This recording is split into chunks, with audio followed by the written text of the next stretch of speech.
নমস্কার বন্ধুরা, আমি চলে এসেছি বাঙাল বাড়ি রান্নাবান্না চ্যানেলে।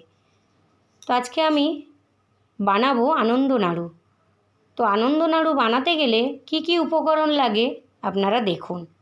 এখানে আছে সুজি, আছে ময়দা, এখানে আছে তিল, এখানে আছে নারিকেল কোড়া,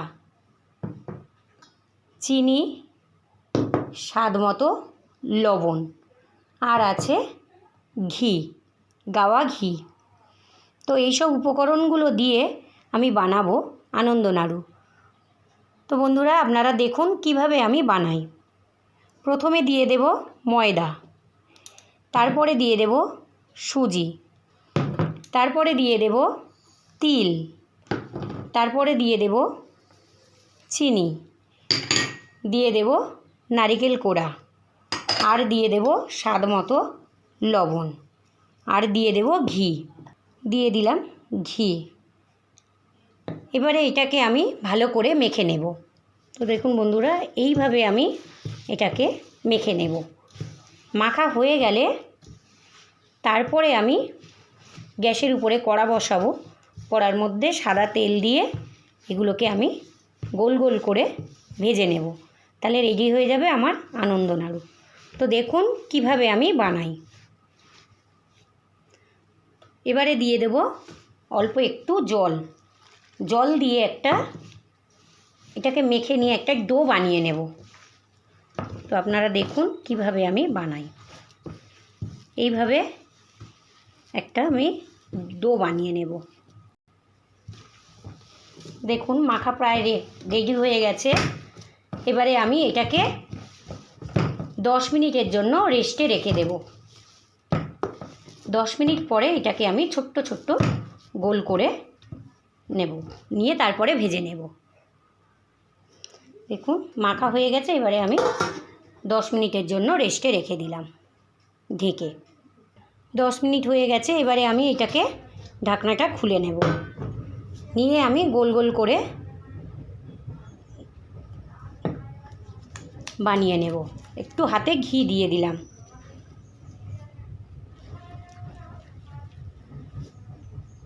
এইভাবে আমি সবগুলো বানিয়ে নেব।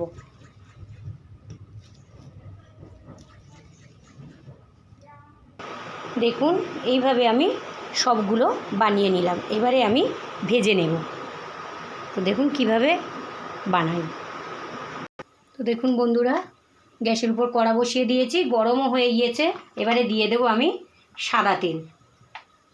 তেলটা গরম হয়ে গেলে আমি আনন্দ নাড়ুগুলো ভেজে নেব। তো দেখুন বন্ধুরা, তেল গরম হয়ে গেছে।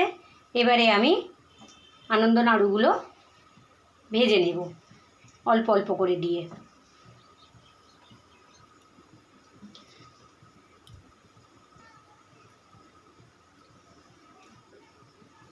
খুব বেশি তেলটা গরম করা যাবে না, হালকা গরম। এক পিঠ হয়ে গেলে উল্টিয়ে দেব। দেখুন এক পিঠ হয়ে গেছে। এবারে আমি এগুলোকে উল্টিয়ে দেব। একটু লাল লাল হয়ে গেলে আমি নামিয়ে নেব। রেডি হয়ে গেছে আনন্দ নাড়ু। তো এবারে আমি সবগুলো তুলে নেব। তুলে নিয়েছি। আবারও কয়েকটা আমি ভেজে নেব। আবারও আমি কয়েকটা ভেজে নিচ্ছি। তো দেখুন বন্ধুরা, এইভাবে আমি বানিয়ে নিলাম আনন্দ নাড়ু। তো আপনাদের যদি ভালো লাগে তাহলে আপনারা বাড়িতে এইভাবে বানিয়ে খেয়ে দেখুন, খুব ভালো লাগবে। আর তার সাথে সাথে একটা করে লাইক, কমেন্ট, শেয়ার, সাবস্ক্রাইব করে দেবেন। আর ভিডিওটা প্রথম থেকে শেষ পর্যন্ত আপনারা দেখুন, তাহলে বুঝতে পারবেন কিভাবে আমি বানালাম। তো এইভাবে আপনারা বাড়িতে বানিয়ে খেয়ে দেখুন, ছোট বড় সবাইয়েরই পছন্দ। আর আমার সঙ্গে আপনারা এইভাবে থাকুন, তাহলে আমি প্রতিদিন খুব ভালো ভালো রেসিপি নিয়ে আপনাদের সামনে আসতে পারি।